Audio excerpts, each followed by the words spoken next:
Hello good morning दोस्तों। Welcome back to new good way. आज है दोस्तों 29 नवंबर 2023 और आज के दिन हम जो भी डेली करंट अफेयर्स के जो इंपॉर्टेंट क्वेश्चन बने हैं उनके बारे में हम डिटेल से डिस्कस करेंगे। और आज के दिन 29 नवंबर को अंतर्राष्ट्रीय जगुआर दिवस के रूप में मनाया जा रहा है। जो जगुआर है उसके सामने बढ़ते खतरे और मेक्सिको से लेकर अर्जेंटीना तक इसके अस्तित्व को सुनिश्चित करने वाले जो महत्वपूर्ण संरक्षण प्रयास है उनके बारे में जागरूकता बढ़ाने के लिए ये दिवस मनाया जाता है, जिसमें जैव विविधता संरक्षण के लिए एक महत्वपूर्ण प्रजाति और इनके लगातार विकास और मध्य एवं दक्षिण अमेरिका की सदियों पुरानी जो सांस्कृतिक विरासत है इनके प्रतीक के रूप में अंतर्राष्ट्रीय जगुआर दिवस है वो मनाया जाता है। और ये अमेरिका की सबसे बड़ी जंगली बिल्ली है। और आज की वीडियो की आपको पीडीएफ चाहिए तो आप हमारे जो टेलीग्राम ग्रुप है वहां से वीडियो की पीडीएफ है वो प्राप्त कर सकते हैं। और लास्ट में आपको क्वेश्चन भी दिया जाएगा जिसका आंसर है वो आपको कमेंट बॉक्स में लिखना है। तो चलिए दोस्तों स्टार्ट करते हैं क्वेश्चन नंबर 1 से। और आज का वीडियो आपको अच्छा लगे तो चैनल को सब्सक्राइब और इसका बेल आइकन है वह जरूर प्रेस करें ताकि डेली के जो वीडियो अपलोड कर रहा हूं मैं उनका नोटिफिकेशन है वो आपको मिलता रहे। तो क्वेश्चन नंबर 1 है कि आईटीसी लिमिटेड है इन्होंने किस राज्य में ITC Mars Meta market app और फिजिटल जो इकोसिस्टम है इसको लॉन्च किया है। तो इस क्वेश्चन का राइट आंसर है दोस्तों ऑप्शन नंबर सी, ये पश्चिम बंगाल में इसको लॉन्च किया गया है। जो आईटीसी लिमिटेड है इन्होंने पश्चिम बंगाल में जो आईटीसी मार्स है जो एक प्रकार की उन्नत कृषि और ग्रामीण सेवाओं के लिए एक मेटा मार्केट है, इस एप्लीकेशन को और डिजिटल जो इकोसिस्टम है इसको लॉन्च किया गया। और ये एप्लीकेशन और इकोसिस्टम का जो टारगेट है वो राज्य में किसानों तक एक डिजिटल तकनीक है उसका लाभ पहुंचाना। और आईटीसी मार्स है वो एक डिजिटल पारिस्थितिक तंत्र है जो भौतिक और डिजिटल हस्तक्षेप उनको जोड़ता है। इस एप्लीकेशन और इकोसिस्टम किसानों को एक उन्नत फसल सलाहकार सेवाएं और बाजार पहुंच और वित्तीय सेवाओं सहित कई कृषि समाधान है ये प्रदान हो कि इसमें किसानों को दिया जाएगा।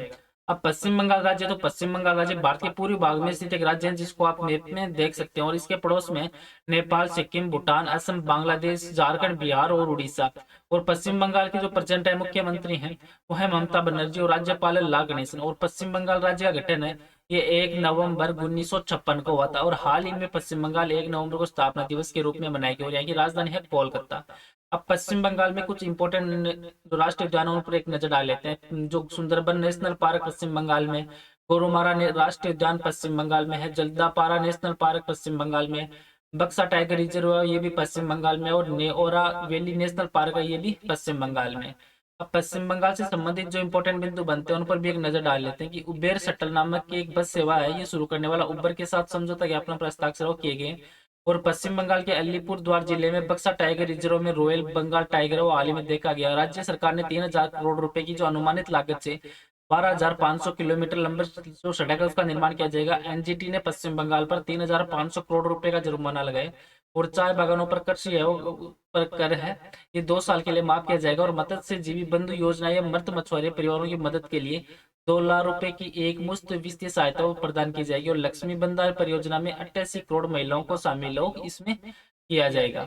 नेक्स्ट क्वेश्चन है क्वेश्चन नंबर 2 कि किस एयरलाइन ने ग्राहकों को फ्लाइट टिकट बुकिंग में मदद के लिए एआई चैट बॉक्स है इसको लॉन्च किया है। तो इस क्वेश्चन का राइट आंसर दोस्तों ऑप्शन नंबर बी है इंडिगो में के द्वारा ये लॉन्च किया गया। जो भारत की प्रमुख एयरलाइन कंपनी है इंडिगो, इन्होंने विभिन्न भाषाओं में ग्राहकों की जो पूछताछ है उनको संभालने के लिए एक एआई संचालित चैट बॉक्स असिस्टेंट है 6 एआई, इसको जो इंडिगो के द्वारा लॉन्च किया गया। और ये भारत की सबसे बड़ी एयरलाइन इंडिगो ने इसको अपने आर्टिफिशियल इंटेलिजेंस है इसको लॉन्च किया। और ये जो उपकरण है इसमें विभिन्न भाषाओं में ग्राहकों की जो पूछताछ है उनको पूरा करने के लिए इसको डेवलप किया गया। जो विमान उद्योग में जो ग्राहक सेवा को बढ़ाने की दिशा में एक महत्वपूर्ण कदम उठाया जा रहा है। और इंडिगो का एक कदम है वो एयर इंडिया के द्वारा इनके जो एआई संचालित जेट से आए गए महाराजा उनकी शुरुआत के मद्देनजर रखते हुए इसको जो वापस लॉन्च हो इसको किया गया है। और ये एआई चैट बॉक्स विभिन्न कार्यों करने में कुशल होगा जिसमें टिकट बुकिंग होगी, प्रमोशनल छूट लागू करना और एड ऑन प्रबंधित सहायता, वेब चेक इन सुविधा देना, सीट चेन में सहायता करना, यात्राओं की योजनाओं बनाने में मदद करना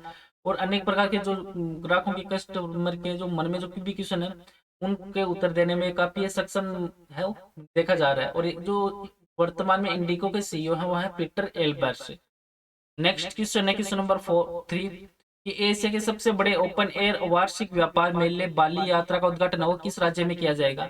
तो इस क्वेश्चन का right answer option number D है उड़ीसा राज्य में इसका जो उद्घाटन वो किया जा रहा है। जो उड़ीसा की गौरवशाली प्राचीन समुद्री विरासत है उसकी स्मृति में एशिया के सबसे बड़े ओपन एयर वार्षिक जो व्यापार मेला है बाली यात्रा, इसका कटक में महानदी के तट पर इसका उद्घाटन वो किया गया है। और इस महोत्सव है वो हर वर्ष महानदी के तट पर यह आयोजित किया जाता है, और ये उस दिन को चिन्हित करता है जब राज्य के प्राचीन समय के मल्ला व्यापार और संस्कृति के जो विस्तार के लिए इंडोनेशिया, बोर्नियो और श्रीलंका में बाली, सुमात्रा और जावा की यात्रा पर वो निकलते थे। और इसी को मद्देनजर रखते हुए ये त्योहार वो शुरू किया जाता है, और ये त्योहार है वो प्रत्येक वर्ष कार्तिक पूर्णिमा के अवसर पर ये शुरू किया जाता है, और ये अगले महीने ये 4 दिसंबर तक ये त्योहार है वो उड़ीसा में चलने वाला है। अब उड़ीसा राज्य, तो उड़ीसा राज्य भारत के पूर्वी तट पर स्थित एक राज्य है जिसको आप मैप पे देख सकते हो, और इसके पड़ोसी राज्य हैं छत्तीसगढ़, आंध्र प्रदेश, झारखंड और पश्चिम बंगाल। और उड़ीसा के पूर्व में बंगाल की खाड़ी। और उड़ीसा के प्रेसिडेंट है मुख्यमंत्री नवीन पटनायक और राज्यपाल गणेशी लाल। और उड़ीसा में टोटल जिले हैं दोस्तों 30। और उड़ीसा को राज्य का दर्जा मिला था, ये मिला था 1 अप्रैल 1936 को। 1 अप्रैल 1936 को उड़ीसा को राज्य का दर्जा मिला था, और यहाँ की राजधानी है भुवनेश्वर। और उड़ीसा के संबलपुर के पास में जो हीराकुंड बांध है, ये विश्व का सबसे बड़ा लंबा मिट्टी का बांध है। और उड़ीसा में जो कुछ वन्य जीव अभ्यारण्य है, जैसे चिल्का वन्य जीव अभ्यारण्य, कोटगढ़ वन्य जीव अभ्यारण्य, हथगढ़ वन्य जीव अभ्यारण्य, नंदन कानन जूलॉजी पार्क है, सिमलीपाल राष्ट्रीय उद्यान। अब उड़ीसा से संबंधित जो इंपॉर्टेंट बिंदु बनते हैं उन पर भी एक नजर डाल लेते हैं कि 4,000 करोड़ रुपए का बजट है वो आवंटित करते हुए अम्मा उड़ीसा नवीन उड़ीसा योजना को मंजूरी दी गई है। और उड़ीसा सरकार ने गंधमर्दन हिल रेंज को जैव विविधता विरासत स्थल है इसको रूप में घोषित किया। और राष्ट्रपति द्रौपदी मुर्मू इन्होंने नए भारत के लिए नई शिक्षा नीति नाम से एक राष्ट्रीय शिक्षा अभियान है इसकी शुरुआत की है। और उड़ीसा राज्य में जो मोर जंगली जमीन योजना ये शुरू की गई है। और भारतीय पुरातत्व सर्वेक्षण ने पुरी में स्थित जगन्नाथ मंदिर के पास 1300 साल पुराने बौद्ध स्तूप है इसकी खोज की है। और उड़ीसा में FIH पुरुष हॉकी विश्व कप 2023 का आगाज वो शुरू है। और उड़ीसा के मुख्यमंत्री ने महानदी पर राज्य के सबसे लंबे पुल का उद्घाटन वो किया। और देवगढ़, क्योंझर और मयूरभंज सहित उड़ीसा के 3 जिलों में विभिन्न स्थानों पर सोने के भंडार वो पाए गए हैं। नेक्स्ट क्वेश्चन है क्वेश्चन नंबर 4 कि लाल ग्रह दिवस है ये प्रति वर्ष कब मनाया जाता है। तो इस क्वेश्चन का राइट आंसर दोस्तों ये ऑप्शन नंबर डी है, प्रति वर्ष 28 नवंबर को लाल ग्रह दिवस के रूप में मनाया जाता है। लाल ग्रह जिसको मंगल ग्रह के रूप में भी जाना जाता है, और ये दिन है 28 नवंबर 1964 को जो मंगल ग्रह पर मेरिनर 4 अंतरिक्ष यान है उसके प्रक्षेपण को चिन्हित करने के लिए दिवस मनाया जाता है। और अंतरिक्ष यान है वो 1964 में उतरा था, और एक वर्ष के तुरंत बाद ये 14 जुलाई 1965 को लाल ग्रह से प्रस्थान उन्होंने किया था। और मंगल के पास जो फोबोस है वो डेमोस नाम के 2 चंद्रमा है, और अन्य ग्रहों के विपरीत इसके चारों ओर कोई भी वलय है वो नहीं माना जाता है। लाल ग्रह दिवस 2022 में जो 1964 में जो मेरिनर के नासा प्रक्षेपण की स्मृति के याद के रूप में ये दिवस मनाया जाता है। अब नवंबर मंथ है तो नवंबर मंथ में हाल ही में निम्न इंपॉर्टेंट दिवस और मनाए गए उन पर एक नजर डाल लेते हैं कि हाल ही में 1 नवंबर को विश्व शाकाहारी दिवस, कर्नाटक स्थापना दिवस, 3 नवंबर को विश्व सैंडविच दिवस, 5 नवंबर को विश्व सुनामी जागरूकता दिवस, 7 नवंबर को शिशु संरक्षण दिवस, राष्ट्रीय कैंसर जागरूकता दिवस, 9 नवंबर को राष्ट्रीय कानूनी सेवा दिवस, उत्तराखंड स्थापना दिवस, 10 नवंबर को शांति और विकास के लिए विश्व विज्ञान दिवस, 11 नवंबर को राष्ट्रीय शिक्षा दिवस, 12 नवंबर को विश्व निमोनिया दिवस, 14 नवंबर को बाल दिवस, जवाहरलाल नेहरू की जयंती और विश्व मधुमेह दिवस, 15 नवंबर को झारखंड स्थापना दिवस, बिरसा मुंडा जयंती, 16 नवंबर को अंतर्राष्ट्रीय सहिष्णुता दिवस और राष्ट्रीय प्रेस दिवस, 17 नवंबर को अंतर्राष्ट्रीय छात्र दिवस, 19 नवंबर को अंतर्राष्ट्रीय पुरुष दिवस, 20 नवंबर को सार्वभौमिक बाल दिवस, 21 नवंबर को विश्व टेलीविजन दिवस, 25 नवंबर को महिलाओं के खिलाफ हिंसा उन्मूलन के लिए एक अंतर्राष्ट्रीय दिवस, और 26 नवंबर को भारत का एक संविधान दिवस के रूप में हाल ही में मनाया गया है। नेक्स्ट क्वेश्चन है क्वेश्चन नंबर 5 कि किस देश ने दुनिया के सबसे बड़े एकल साइट सौर ऊर्जा संयंत्र है अल दफरा इस परियोजना का उद्घाटन वो किया है। तो इस क्वेश्चन का right answer option number C है, संयुक्त अरब अमीरात के द्वारा इसका उद्घाटन वो किया गया है।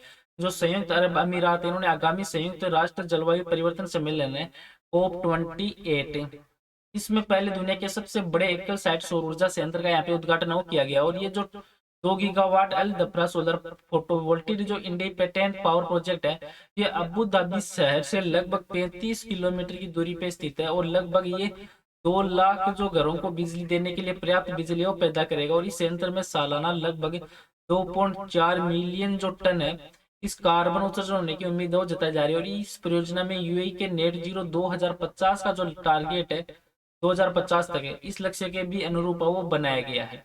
अब जो संयुक्त अरब अमीरात है ये मध्य पूर्व एशिया में स्थित एक देश है जिसको आप मैप में देख सकते हैं। और यहाँ की राजधानी है अबू धाबी। और यहाँ की राष्ट्रपति है खलीफा बिन जायद अल नायान।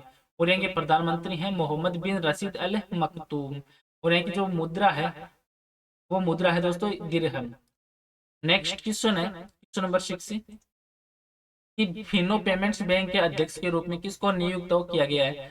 तो इस क्वेश्चन का राइट आंसर दोस्तों ऑप्शन नंबर बी, ये रजत कुमार जैन है, इनको फिनो बैंक के नए अध्यक्ष के रूप में नियुक्त किया गया है। जो फिनो पेमेंट्स बैंक है, इन्होंने तो 1 नवंबर से लेकर इनकी जो नियुक्ति और 2025 तक इनकी नियुक्ति के रूप में जो रजत कुमार जैन है, इनकी नियुक्ति हो आरबीआई के द्वारा मंजूरी भी मिल चुकी है और इनको नियुक्त किया गया है। और मुंबई में स्थित जो फिनो पेमेंट्स बैंक है, इनको अंशकालिक अध्यक्ष के रूप में रजत कुमार जैन है, इनकी नियुक्ति की गई है। और ये अनुमोदन है, ये लगभग 24 नवंबर से लागू हुआ है। इनके 24 नवंबर 2023 से लेकर ये 1 नवंबर 2025 तक इनकी नियुक्ति के जो गाइडलाइन है वो यहाँ पे दी गई है। अब जो फिनो पेमेंट्स बैंक है, तो इसके प्रेजेंट टाइम में जो एमडी निदेशक डायरेक्टर या मुख्य कार्यकारी अधिकारी वो है ऋषि गुप्ता। अब अपॉइंटमेंट से संबंधित जो इंपॉर्टेंट बिंदु बनते हैं उन पर भी एक नजर डाल लेते हैं कि हीरालाल समरिया ये मुख्य सूचना आयुक्त के रूप में नियुक्त किए गए हैं। और रिजर्व बैंक ने मनोरंजन मिश्रा को नया कार्यकारी निदेशक वो नियुक्त किया है। लोकेश सुरजेवा 3 साल की अवधि के लिए जो आईईएसएफ सदस्यता समिति के लिए चुने गए। मनीष देसाई ने प्रेस इंफॉर्मेशन ब्यूरो का कार्यभार संभाला है। जया वर्मा सिन्हा रेलवे बोर्ड की पहली महिला अध्यक्ष बनी है। संजय कुमार जैन है, ये आईआरसीटीसी के सीएमडी के रूप में नियुक्त किए गए हैं। संतोष कुमार झा है, ये कोंकण रेलवे के अगले सीएमडी के रूप में नियुक्त किए गए हैं। और एन श्रीकांत है, ये एमएनआरई के अतिरिक्त सचिव के रूप में इनकी नियुक्ति की गई है। नेक्स्ट क्वेश्चन है क्वेश्चन नंबर 7 कि एडीबी है, तो इसने किस राज्य में तृतीयक स्वास्थ्य देखभाल और चिकित्सा स्वास्थ्य शिक्षा इसको बढ़ाने के लिए 500 मिलियन जो अमेरिकी डॉलर के ऋण को मंजूरी प्रदान की है। तो इस क्वेश्चन का right answer option number B, ये महाराष्ट्र राज्य के लिए इनको जो मंजूरी प्रदान की गई है। जो एशियाई विकास बैंक है एडीबी, इन्होंने महाराष्ट्र में जो तृतीयक स्वास्थ्य देखभाल और चिकित्सा शिक्षा की गुणवत्ता और सामर्थ्य बढ़ाने के लिए जो लगभग 500 मिलियन डॉलर के ऋण की मंजूरी दी है। और ये जो प्रोग्राम है, इसमें प्रत्येक जो स्वास्थ्य सेवाओं को बढ़ावा देने के लिए और विशेष रूप से जो वंचित क्षेत्र है उनमें चिकित्सा शिक्षा का विस्तार करने के लिए एक महत्वपूर्ण नीतिगत सुधारों की लागत है या शुरुआत है, वो महाराष्ट्र राज्य सरकार के द्वारा की जाएगी। अब एशियाई विकास बैंक है, तो एक क्षेत्रीय विकास बैंक है जिसकी स्थापना है एशियाई विकास बैंक की, ये 19 दिसंबर 1966 को इसकी स्थापना की गई थी। और इसका जो हेडक्वार्टर है वो है फिलीपींस में। और इसमें सदस्यता देश 68 से भी अधिक इसमें सदस्यता देश महाराष्ट्र, तो महाराष्ट्र भारत का एक राज्य है जिसको आप मैप में देख सकते हैं। और महाराष्ट्र के पड़ोसी राज्य हैं गोवा, कर्नाटक, तेलंगाना, छत्तीसगढ़, मध्य प्रदेश और गुजरात। और महाराष्ट्र के प्रेजेंट मुख्यमंत्री हैं एकनाथ शिंदे और राज्यपाल रमेश बैस। और महाराष्ट्र में टोटल जिले हैं दोस्तों 36। और महाराष्ट्र की जो राजधानी है वो है मुंबई और नागपुर। नेक्स्ट क्वेश्चन है क्वेश्चन नंबर 8 कि खेलो इंडिया पैरा गेम्स 2023 है, इसका शुभंकर है वो क्या है। तो इस क्वेश्चन का right answer option number D, इसका शुभंकर है वो उज्ज्वला है। जो पहली बार आयोजित होने वाले जो खेलो इंडिया पैरा गेम्स 2023 में, इसमें लोगो और शुभंकर उज्ज्वला को न्यू दिल्ली में जो प्रेजेंट टाइम में केंद्रीय युवा और कार्यक्रम और खेल मंत्री अनुराग सिंह ठाकुर है, इनके द्वारा ये प्रोग्राम वो लॉन्च किया गया। और उज्ज्वला वो एक गोरैया को एक पैरा गेम्स 2023 के लिए ऑफिशियल शुभंकर के रूप में इसको घोषित किया गया। और इस प्रोग्राम या इस खेल में सर्विसेज स्पोर्ट्स कंट्रोल बोर्ड सहित जो 32 राज्यों के लगभग 1400 से भी अधिक जो प्रतिभागी हो वहां पे इसमें भाग लेंगे। और वर्ष 2018 के अंतर्गत अब तक कुल 11 खेलो इंडिया गेम्स सफलतापूर्ण आयोजित किए जा चुके हैं। नेक्स्ट क्वेश्चन है क्वेश्चन नंबर 9 कि किसे दक्षिण अफ्रीका की महिला क्रिकेट टीम के तीनों फॉर्मेट का कप्तान बनाया गया है। तो इस क्वेश्चन का right answer option number A, ये लोरा वोलवार्ट है, इनको कप्तान बनाया गया। जो लोरा वोलवार्ट है, इनको पूर्णकालिक दक्षिण अफ्रीका महिला जो कप्तान है वो नियुक्त किया गया। और इनकी जो उम्र है वो अब प्रेजेंट टाइम इनकी उम्र है वो 24 साल की है। और वोलवार्ट है, ये खेल के तीनों फॉर्मेट में दक्षिण अफ्रीका महिला टीम का नेतृत्व करेगी। और लोरा वोलवार्ट और भारतीय महिला प्रीमियम लीग जो WPL है, इसकी में गुजरात टाइटंस की तरफ से खेलने वो जा रही है। नेक्स्ट क्वेश्चन है क्वेश्चन नंबर 10 कि किस केंद्रीय मंत्री ने दिव्यांग बच्चों के लिए आंगनबाड़ी प्रोटोकॉल पर एक राष्ट्रीय जो आउटरीच प्रोग्राम है इसकी शुरुआत की है। तो इस क्वेश्चन का राइट आंसर दोस्तों ये ऑप्शन नंबर डी, ये स्मृति ईरानी के द्वारा ये शुरुआत की गई। जो केंद्रीय महिला बाल विकास मंत्री स्मृति ईरानी, इन्होंने दिव्यांग बच्चों के लिए जो आंगनबाड़ी प्रोटोकॉल पर एक राष्ट्रीय आउटरीच जो प्रोग्राम है वो शुरू किया। और इस प्रोटोकॉल में जो दिव्यांग जन है उनमें समावेशी पोषण देखभाल के लिए एक सामाजिक मॉडल है वो अपनाया गया। और इस प्रोटोकॉल का उद्देश्य है कि जो विकलांग शिशु हैं और उनके छोटे बच्चों के जो समग्र विकास को सुनिश्चित है किया जा सके। और आज का नेक्स्ट और लास्ट क्वेश्चन है जिसका आंसर है वो आपको कमेंट बॉक्स में लिखना है कि किस एयरलाइन ने ग्राहकों को फ्लाइट टिकट बुकिंग में मदद के लिए जो AI चैट बॉक्स है इसको लॉन्च किया है। तो इस क्वेश्चन का राइट आंसर है वो आपको कमेंट बॉक्स में लिखना है। और पीछे के वीडियो में भी आपको क्वेश्चन दिया था कि किस राज्य के मुख्यमंत्री ने 12 प्रमुख जो परियोजनाओं को मंजूरी दी है जिनमें कुल मिला के 84,918.75 करोड़ रुपए का निवेश किया गया है। तो इस क्वेश्चन का राइट आंसर था ऑप्शन नंबर सी, ये उड़ीसा राज्य के में जो उड़ीसा राज्य के प्रेजेंट है मुख्यमंत्री नवीन पटनायक, इनके द्वारा इन 12 प्रमुख जो योजना है उनको मंजूरी दी गई, जिनकी टोटल लागत है 84,918.75 करोड़ रुपए।